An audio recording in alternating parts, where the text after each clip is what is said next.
Hey YouTube, Smoking Uncle Frank here. Um, I wasn't here last week, obviously. Sorry for missing y'all. I had a good reason for that, though. Last week I had nothing but doctor's appointments to go to. And if you notice, my speech is a little off because, well, I got my tops, new teeth put in. That's why I was out, because I had 4 teeth pulled in the front, and, well, I was mushmouth last week. I just wasn't in the mood for putting up any videos or anything with my teeth. And still got the bottom ones to go, so that's coming along. Hopefully in the next month or two I'm going to have all my teeth in, and maybe I'll regale you with some harp playing. I've been wanting to try that out with the new teeth, and figure why not on YouTube, huh? Give you all a chance to hear my jaw harp playing. I'm not very good at it, but it might be fun. Anyway, smoking a little bit of, I can't get enough of this stuff at Lane Limited Ready Rub. I purchased a can of that stuff, and I'm damn near through it. So I went online and I saw Pipes and Cigars has it in bulk form. They have it in can form, but can form for a 14-ounce can now is $41.35. Hell, you can buy 2 pounds for $63, right around $63. So I bought 2 pounds of the bulk, and it's back there in my little cabinet back there. So I'm all set there on that. It's like $1.63 or something an ounce that way. So yeah, it's a lot cheaper that way. Um, Finally got in touch with the, oh, and this is a by the way, this is my this is an old Ewan Reese pipe I bought a long time ago. It's a briar with a meerschaum lining in it. I love these things. These are great. I mean, these are like all day smokes for me. They don't get wet or anything, so I can carry this around with me all day long when I'm out working, and if I want to sneak out of the shop and have a smoke, I can, so I don't have to worry about a wet pipe or anything. I just keep it reamed out every now and then. I'll run a pipe cleaner through it just to make sure that it's clear, and I'm good to go. Speaking of going outside, I went outside today. Oh my God, I live in Chicago. Don't go outside today if you can help it. It is miserable. I was out there, I had to go pay my rent. I live in a trailer park, so I live in a little mobile home here, and I just walked from my house up to the office, which isn't that far. It's just a few feet away. Maybe I don't know, maybe, I don't know, it's about a half a block, give or take, maybe a quarter of a block if you were walking down the regular street. And the wind hit me in the face, and I thought my face was going to break. It is brutally cold out there. I don't understand. I don't think Smoking Grandpa Bones is gonna be on his porch today. If he is, he's nuts. He is totally. Shout out to him though. By the way, he subbed me a little while ago, and I commented on one of his videos. Apparently, his mom isn't feeling too well, so say a prayer for her. I hope she gets better. Anyway. I was able to finally get in touch with my friend about those meerschaums that I was interested in buying from him, and that's one of them again. I did a little test today because I was curious whether or not these stems were made out of amber or whether they were just lucite or plastic or whatever. I read on somewhere that amber will float in salt water. Okay, well that's a nice safe way of doing things. So I mixed up a bowl of really salty warm water and dropped it inside there, and it sank. So, well, I know it's lucite now. So in case anybody's interested, that's a good way of testing, I guess. I have to get a real piece of amber though and find it. Maybe I'm going to take my one I know is amber and try that one out, but it's got metal on it too, so I don't know how well it's got that silver band on it, so I don't know how well that's going to work with that. The silver might drag it down, but maybe it'll float, kind of one end up and one end down, then I'll get an idea whether whether or not that test is all that valid or not. Other methods are scratching it, and I'm not going to cut into my pipes or anything. I just don't like the idea of that. Finally got that Edgeworth nice and rehydrated. So I got like 3 jars of this stuff now, so I'm happy with that. And yeah, it's nice and moist now. It's got a nice little flex to it, so it's got the right moisture consistency. It tastes.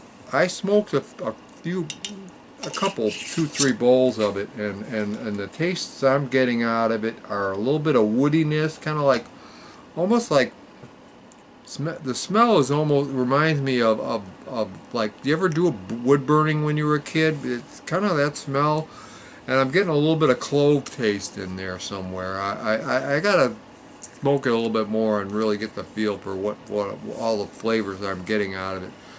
Refining my palate.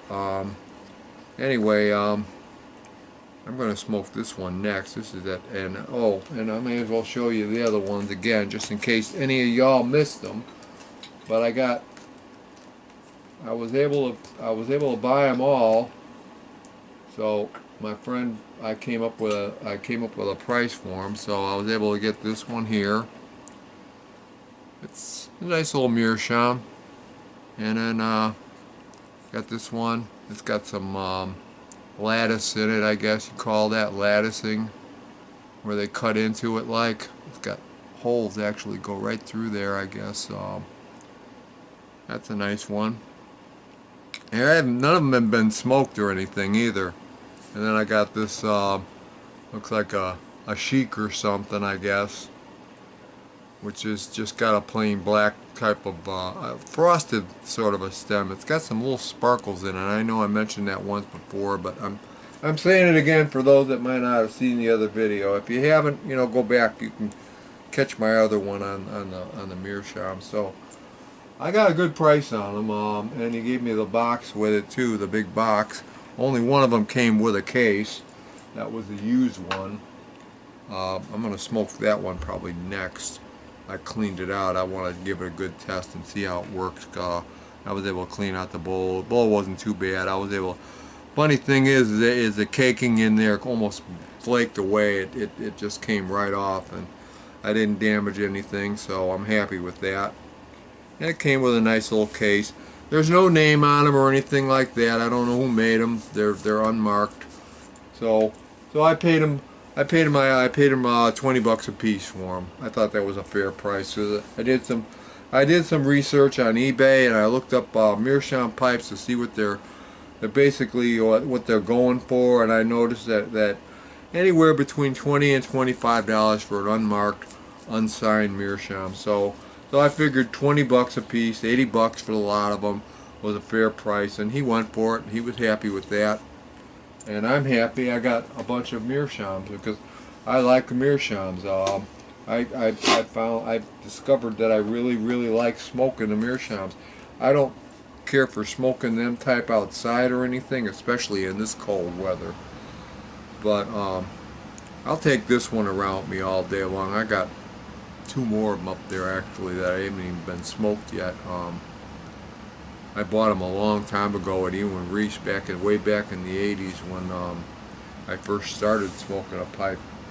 They had them. They weren't very expensive. They were actually, back then you could get them a whole lot cheaper than you can now, and they're not that expensive now. But in comparison, if you figure what 1985, something like that, when I bought them, they were like in the $30 range or something, I think, maybe less, I don't know.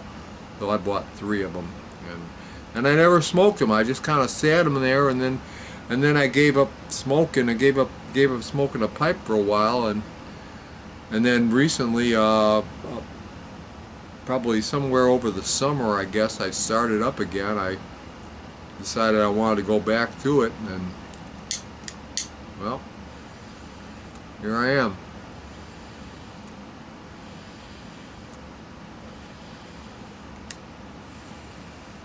Not turning back either. I better than that. I got too much tobacco in my cellar.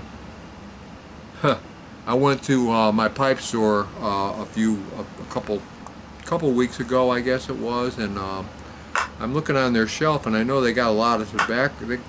They got older tobaccos there. I noticed because I found 2 cans of Dunhill Dark Flake. Actually, they had more, but I just bought 2 of them. But I'm probably gonna go back and get some more of it though.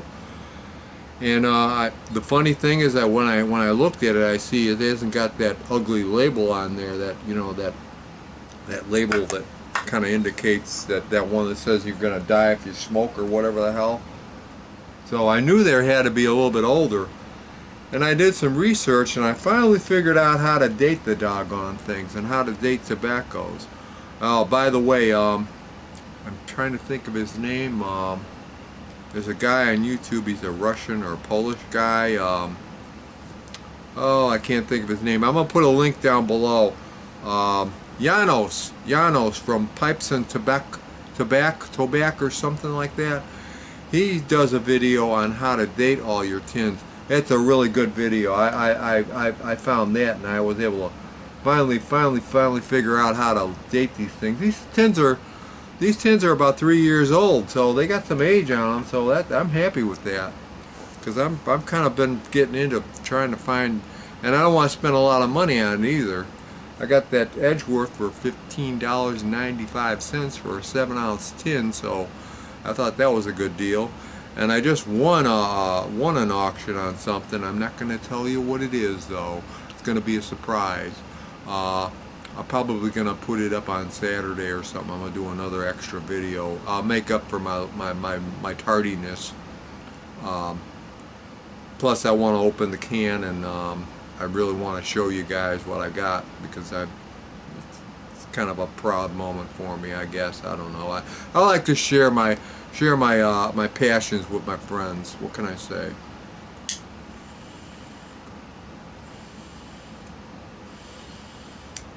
So,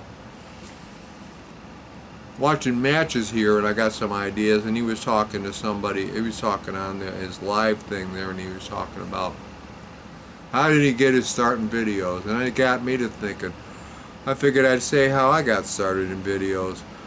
I have a passion for video games, old video games mostly. I do have an Xbox One, or the original Xbox, and all that, and I've got the newer Xbox.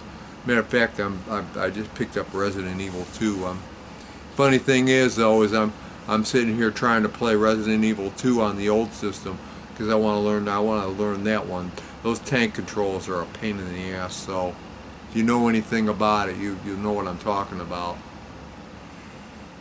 But I want to learn that one too. So the new one's fun though. The new one's a good game. I'm not going to get off too far into video games, because I'm not Bradley. I don't do video games online. I'm not going to start, because I'm not that good. So you don't want to watch me playing video games. You just watch a lot of death. How I got started in video games though, or rather in shooting the videos, was my first video was, if you go back, was a tour of my game room and all my stuff that I've got here. And if you want to go back and see what kind of gaming systems I've got and what a nut I am about video games, you look at that. I've actually even got an old arcade, actually a modern arcade. It's got, I'm going to turn this around, let you take a look.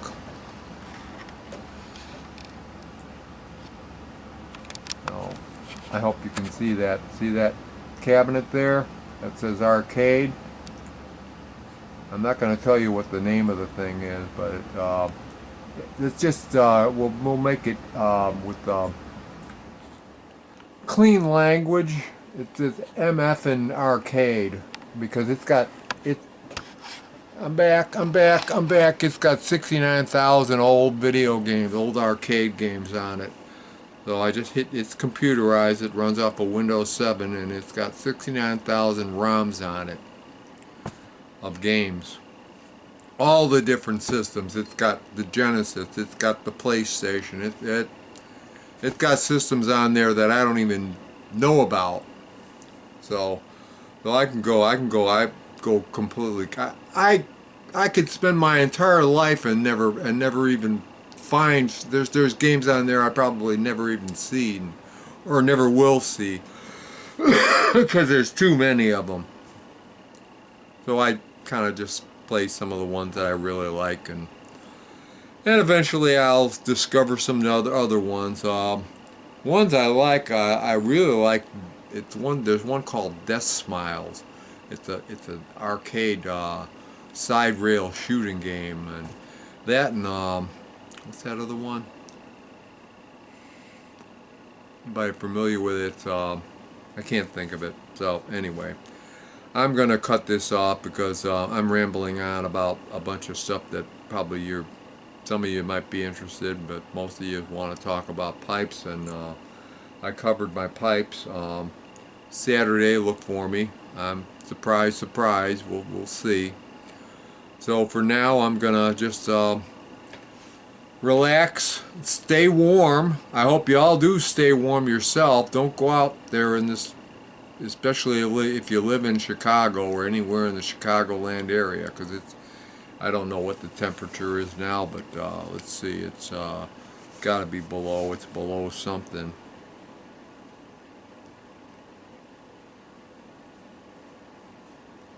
If I can get my code to go on my phone here so I can look. Temperature negative 17. Yeah, below zero. Minus 17. So tonight is supposed to go down to negative 23. I don't want to go out in that. I'd rather stay inside. I like to hibernate in the winter, and God, I wish I was retired. I can't wait to do that. I'm looking for. I just hope I can afford it.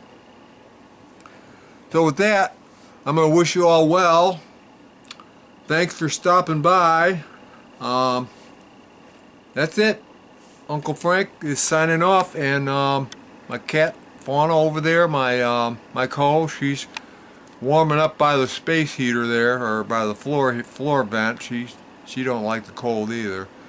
She says hello and goodbye, and have a great day, everybody. Bye bye now.